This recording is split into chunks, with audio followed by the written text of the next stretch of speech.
பெங்களூரு கூட்ட நெரிசல் சிக்கி உயிரிழந்தவர்களின் குடும்பத்திற்கு பிரதமர் மோடி இரங்கல் தெரிவித்துள்ளார். தொடர்பான கூடுதல் விவரங்களோடு நிகழ நமது செய்தியாளர் வெங்கட்ரமணன். வணக்கம் வெங்கட்ரமன். தற்போது பிரதமர் மோடி இரங்கல் தெரிவிச்சிருக்கிறார், அது தொடர்பான விவரம்.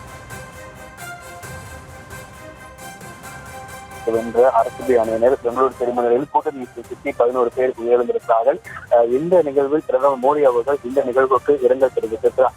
பெங்களூர் கூட்ட நெரிசல் சிக்கி உயிரிழந்த நபர்களின் குடும்பத்திற்கு தனது ஆழ்ந்த இரங்கல் என பிரதமர் நரேந்திர மோடி அவர்கள் இந்த நிகழ்வுக்கு இரங்கல் தெரிவித்திருக்கிறார். அதே போல தொடர்ந்து அந்த மருத்துவமனையில் சிகிச்சை பெற்றவர்களின் நபர்களுக்கு உரிய சிகிச்சைகள் மேற்கொள்ள வேண்டும் என்கின்ற ஒரு கருத்தையும் அவர் தெரிவித்திருக்கிறார்.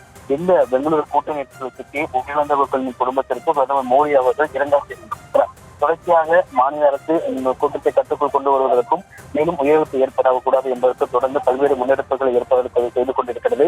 உயிரிழந்த 11 நபர்களின் விவரங்களும் இன்னும் சற்று நேரத்தில் வெளியிடப்பட இருக்கிறது.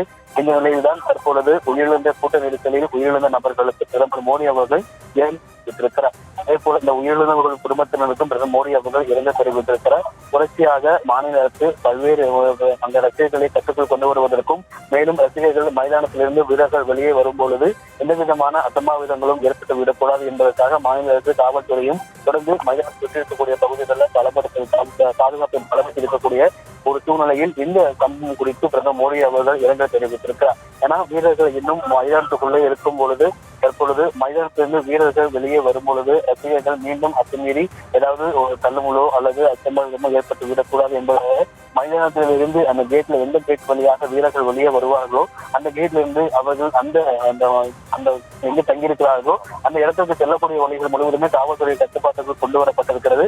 கூட்ட நெரிசல் சிக்கி 11 நபர்கள் உயிரிழந்திருக்கிறார்கள். மேலும் அந்த படுகாயம் அடைந்தக்கூடிய நபர்களும் விரைவில் மீண்டும் வர வேண்டும் என்கின்ற பிரதமர் மோடி அவர்கள் தங்கள் இரங்கல் செய்தியை தெரிவித்திருக்கிறார். அந்த குறைவுகளை இழந்தவர்களுக்கு இந்த துயரமான நேரத்தில் ஆழ்ந்த இரங்கல் என பிரதமர் மோடி அவர்கள் இரங்கல் தெரிவித்திருக்கிறார். கூட்ட நெரிசல் சம்பவம் மிகுந்த துரதிருஷ்டமானது எனவும் இந்த காயமடைந்தவர்கள் மீண்டு வர வேண்டும் என்கின்ற பிரதமர் கருத்தை தெரிவித்திருக்கிறார். பெங்களூரு கூட்ட நெரிசல் சிக்கி உயிரிழந்தவர்கள் குடும்பத்திற்கு பிரதமர் மோடி அவர்கள் இரங்கல் தெரிவித்திருக்கிறார்.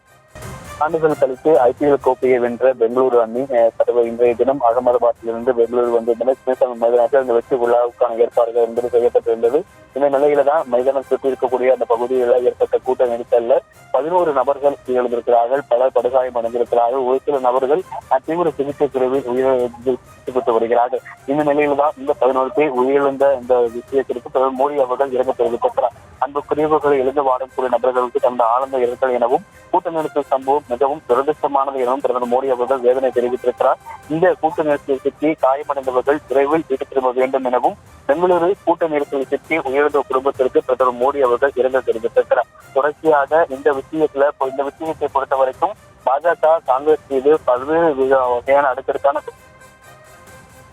முன்னேற்பாடுகளை செய்யவில்லை. புதிய நீதி விசாரணை மேற்கொள்ள வேண்டும் உள்ளிட்ட பல விஷயங்களை முன்னிறுத்தியிருக்கிறது. ஏற்கனவே சிக்கி படுகாயமடைந்து இருக்கக்கூடிய நபர்களை மாநில முதலமைச்சர் சித்தராமையா மற்றும் துணை முதலமைச்சர் உள்ளிட்டோர் நேரடி மருத்துவமனைகளுக்கு சென்று பார்வையிடுகின்றனர்.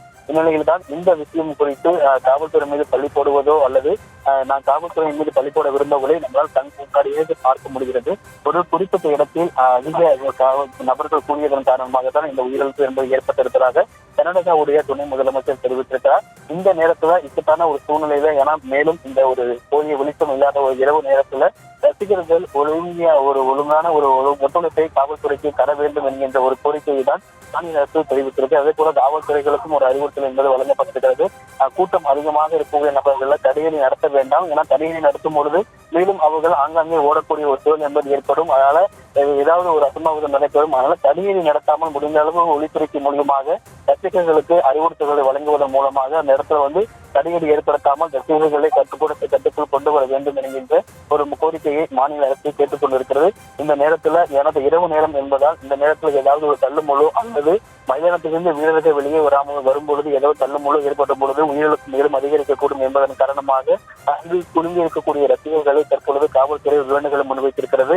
தொடர்ச்சியாக அந்த சிலசனம் மைதானத்தை சுற்றி இருக்கக்கூடிய மெட்ரோ ரயில் நிலையங்களாகட்டும் அந்த சுற்றி பகுதியில் இருக்கக்கூடிய பல இடங்கள்ல முன்னெச்சரிக்கை நடவடிக்கைகளை மேற்கொண்டு செய்யப்பட்டிருக்கிறது. சின்னசாமி மைதானம் இருக்கக்கூடிய அந்த சாலைகளில் இருந்து ஒரு கிலோமீட்டர் தூரத்திற்கு மாநில அரசு சார்பாக பேருந்துகள் ஏற்பாடு செய்யப்பட்டிருக்கிறது. அந்த பேருந்துகள் மூலியமாக பொதுமக்கள் தாங்க வசிக்கக்கூடிய பகுதிக்கு செல்ல வேண்டும் என்கின்ற ஒரு அறிவிப்பு வழங்கப்பட்டிருக்கிறது. ஒரு சில பொதுமக்கள் உள்ள செல்லவும் முடியாமல் வெளியே வர முடியாமல் ஒரு சில அந்த மைதானத்தை சுற்றி இருக்கக்கூடிய இடங்கள்ல பொதுமக்கள்